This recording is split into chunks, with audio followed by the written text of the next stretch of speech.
चरित्र का गान करके गुरु आश्रम में आंसू चल रहे थे।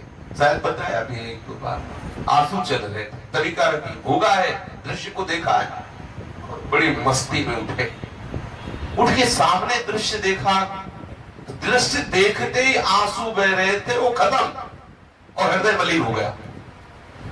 बड़ा आश्चर्य हुआ कि भरत चरित्र का चिंतन गान करने पर शरीर पुलकित हो रहा और एक क्षण में चित्त मलिन हो गया। मतलब विशेषता हमें इंद्रियों पर शासन करने की जरूरत है। थोड़ी देर के लिए आंसू बहा लिया, थोड़ी देर के लिए भावुक हो गए और मन उसी का फायदा उठा लिया।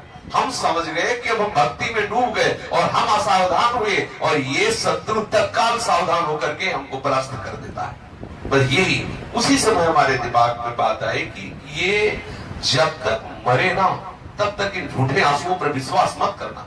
हमारे 2-4 आंसू गिरे, 2-4 मिनट के लिए रोमांच हो जाए, विश्वास मत करना कि हमारे अंदर भक्ति आ गई। ये बेईमान कभी भी गिरा सकता है। बस उसी दिन लगा, अरे बड़ा धोखेबाज है। इतना भरत चरित्र में डूब, आंसू गिर, बाहर निकले तो सामने खेत थे, एक दृश्य दिखाई पड़ गया। जंगल में आंसू, एक दृश्य दिखा कि आंसू खत्म और मन मलिन।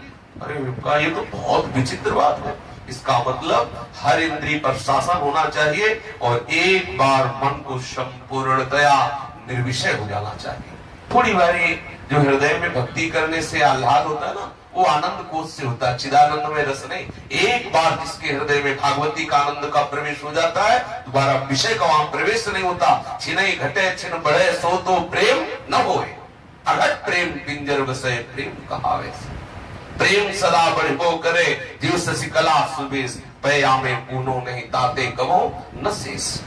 हमें स्थिति प्राप्त करनी है। बस जहां जहां भ्रमण करते हुए गए तो संतों एक मन में ललक थी। जब बच्चापन से निकले तो मन में ललक थी, हमें कोई ऐसा संग मिले।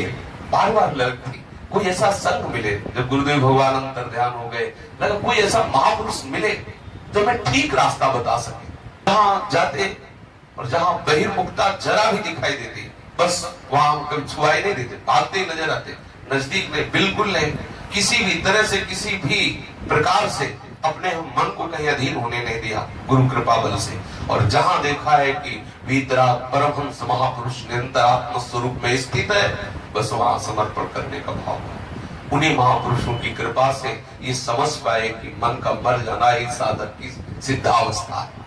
मन का मर जाना, इंद्रियों का निर्विषय हो जाना, चित्त का निर्विकार होकर चित्त में ही सब कुछ प्रकट हो जाता है।